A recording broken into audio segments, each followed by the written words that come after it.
Assalamualaikum warahmatullahi wabarakatuh.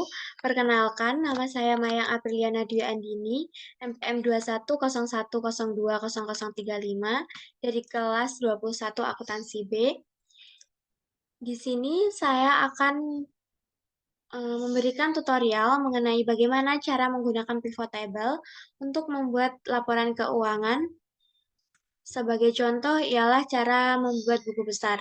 Di sini dalam membuat pivot table, tentunya kita membutuhkan sebuah saldo awal. Saya mengambil contoh dari saldo awalnya PT Reina.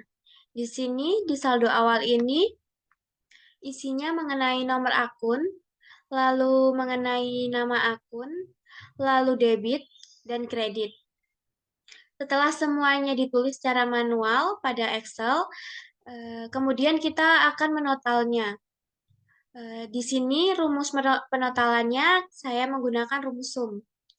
Sebagai contoh untuk menjumlahkan debit, saya menggunakan rumus sum dalam kurung C3 titik 2 C42 tutup kurung lalu saya enter menghasilkan total 228.270.000. Begitu juga dengan sisi kreditnya.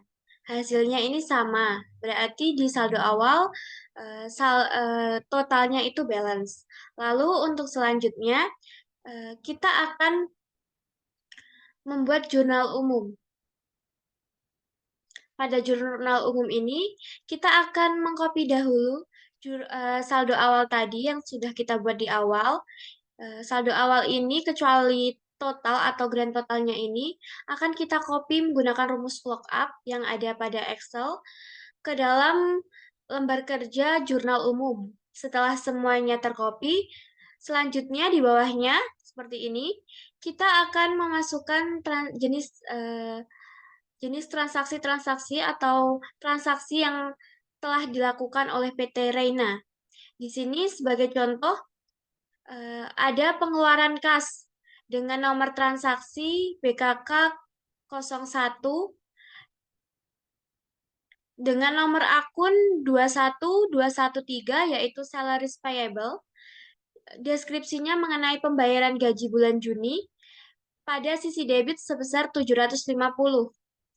Lalu ada nomor akun 11120 pada nama akunnya yaitu cash, di mana deskripsinya tetap sama yaitu pembayaran gaji Juni berada pada sisi kredit karena ini merupakan pengurangan kas perusahaan berarti berada di sisi kredit sebesar 750.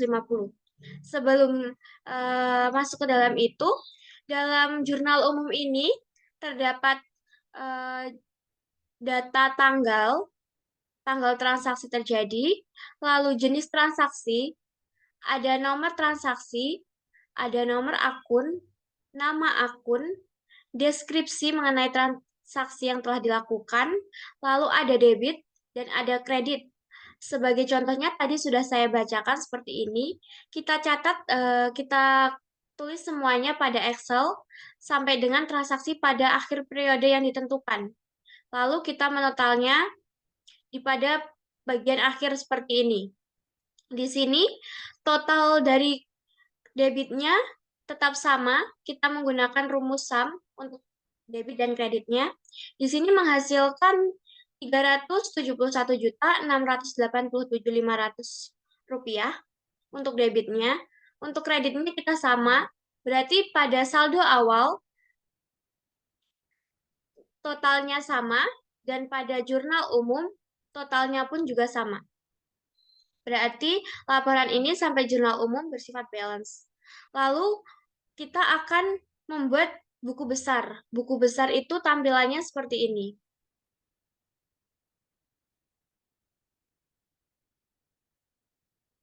Pada buku besar ini nanti ada tanggal, ada deskripsi, ada value sesuai apa yang kita masukkan. Bagaimana cara untuk membuat ini? Langkah pertama yaitu kita harus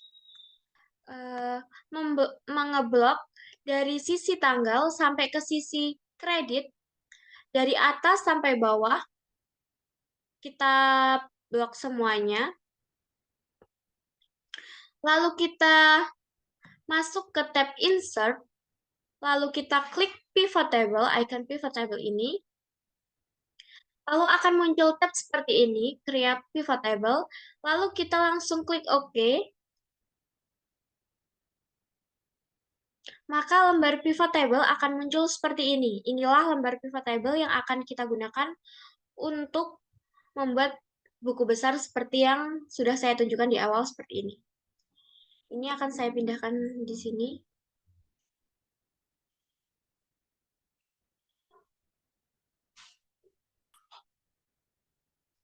Apabila sudah seperti ini, maka kita akan memasukkan pivot table-nya ini, masing-masingnya ini, ke dalam ini. Kita akan mengisi draft fields-nya dulu, di mana tanggal terletak pada fields rows, lalu deskripsi akan terletak pada rows, lalu nomor akunnya ini kita letakkan pada filters, lalu debit pada value, dan kredit pada value. Di sini akan menghasilkan data seperti ini. Karena kita berbicara mengenai data keuangan, otomatis nominal yang tersaji harus berdasarkan akuntansi.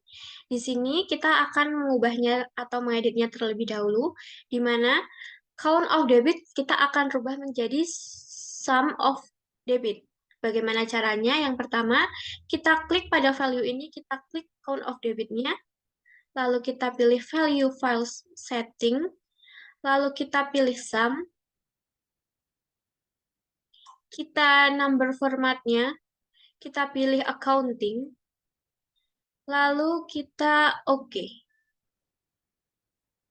Kita oke lagi, maka akan muncul nilai accountingnya seperti ini. Ini angka-angka ini berdasarkan pada jurnal umum yang sudah kita buat tadi. Lalu langkah selanjutnya sama pada count of credit. Kita klik count of creditnya, kita pilih value file setting, kita pilih eh, count of creditnya kita ganti dengan sum, lalu kita number format, lalu kita pilih accounting. Setelah itu kita klik OK, di bagian sini juga kita klik OK, maka muncullah seperti ini. Ini sama datanya, di mana totalnya ini pun grand totalnya sama dengan yang ada pada jumlah atau total pada jurnal umumnya. Karena data di buku besar ini mengambil pada patokan jurnal umum. Lalu kita akan mengaturnya di mana di sini kita akan klik opsi option di sini di bawah pivot table ini. Kita klik, lalu kita pilih display. Kita pilih menu display. Pada bagian classic pivot table layout ini kita checklist dan kita oke. Maka akan muncul seperti ini. Untuk merapikan data seperti ini kan kita nanti akan bingung karena di sini ada tanggal totalnya. Maka di sini di tanggal total ini kita klik kanan, lalu pada checklist subtotal tanggal ini kita matikan, maka data akan secara otomatis rapi seperti ini. Tanggal totalnya akan hilang. Lalu langkah selanjutnya kita akan membuat sum saldo. Bagaimana cara membuat sum saldo?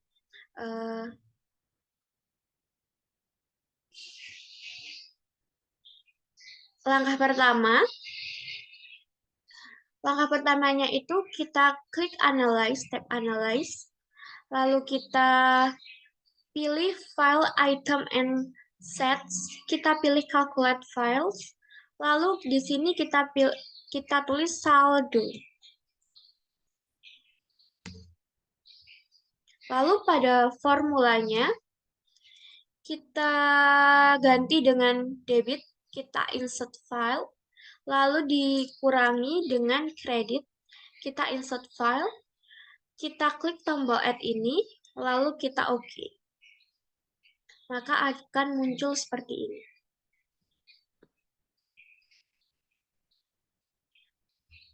Ini merupakan hasil pengurangan dari debit, sum of debit ini dikurangi dengan sum of credit. Di sini seperti ini tampilannya.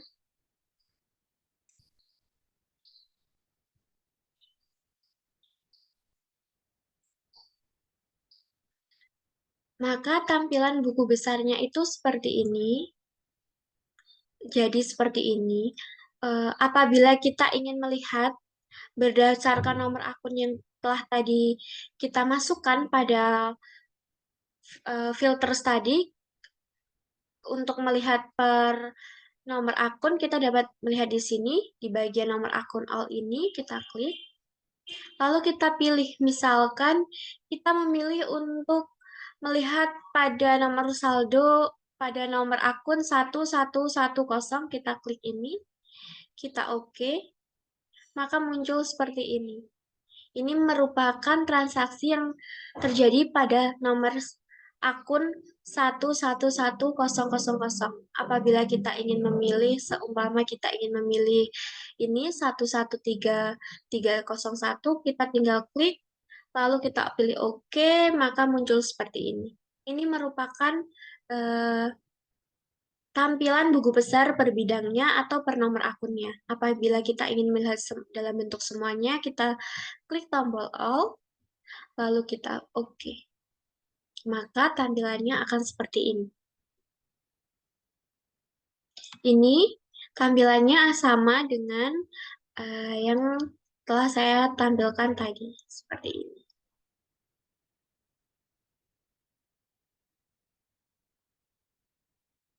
Di mana eh, pada buku besar ini, walaupun per bidangnya telah dipisah, tidak akan merubah grand totalnya atau total yang telah dijumlahkan. Lalu selanjutnya kita akan membuat neraca lajur. Nah, neraca lajur itu bentuknya seperti ini.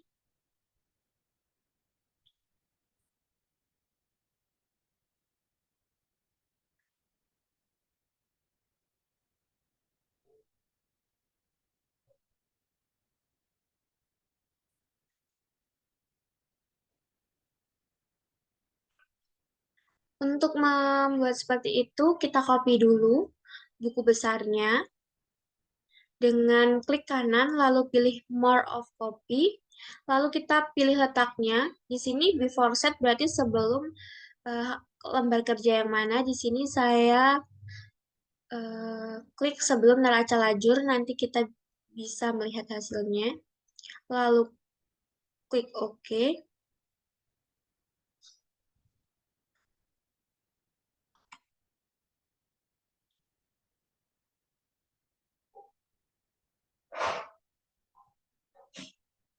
Kita checklist terlebih dahulu create a copy-nya, lalu kita OK.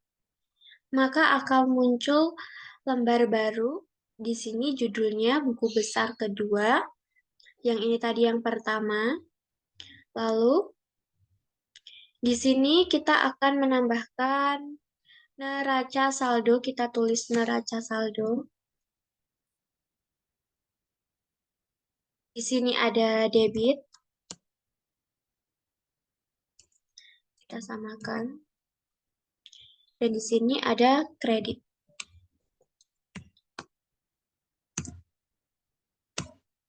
Lalu di sebelah sini ada laporan laba rugi.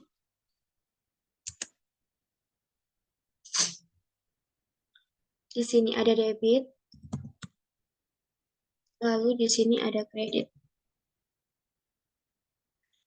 Lalu di sebelah sini ada laporan perubahan modal.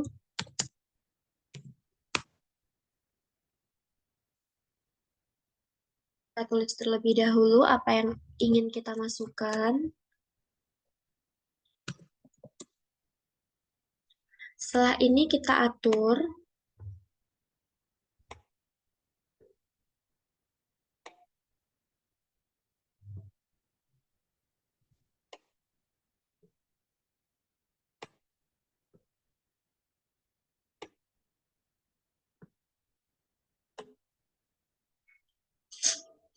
Untuk menggabungkan dua kolom ini pada judul awalnya, kita blok kedua kolom ini, lalu kita pilih merge and center ini.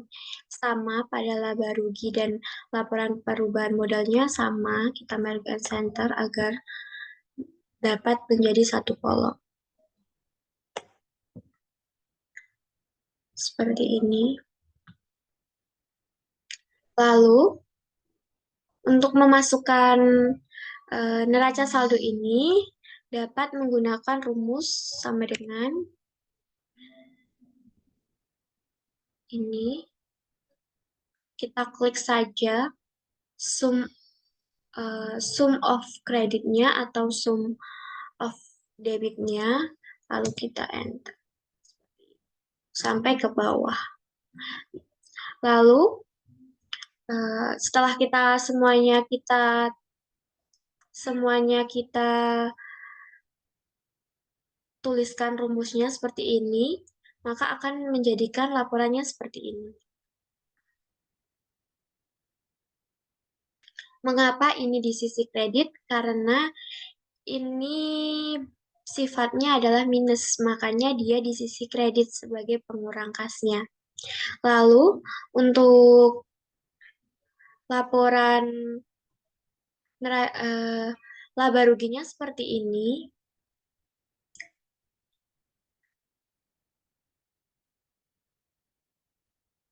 Untuk laporan laba ruginya, yaitu seperti ini tampilannya. Kita buat dulu, kita cari dulu. Lalu untuk laporan arus kasnya kita buat seperti ini. Ini saya kecilkan lebih dahulu seperti ini laporan arus kasnya. Lalu posisi keuangannya saya buat seperti ini, bentuknya seperti ini laporan keuangan nantinya. Lalu untuk laporan perubahan modalnya itu seperti ini. Lalu kita masukkan semua ini tuh kita masukkan pada neraca. Nanti tuh hasilnya seperti ini. Kita masukkan pada neraca menggunakan rumus, nanti hasilnya seperti ini. Ini merupakan laba rugi yang telah kita cari tadi, yang berasal dari sini. Kita taruh di sebelah sini, di sebelah neraca saldo. Lalu untuk perubahan modal, untuk neracanya itu sama.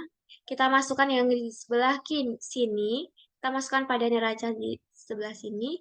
Lalu kita jumlahkan pada setiap akhirnya seperti ini. Ini laporan yang saya buat ini tidak balance karena jumlah dari debit pada laba rugi tidak sama dengan yang telah terhitung pada kreditnya seperti itu.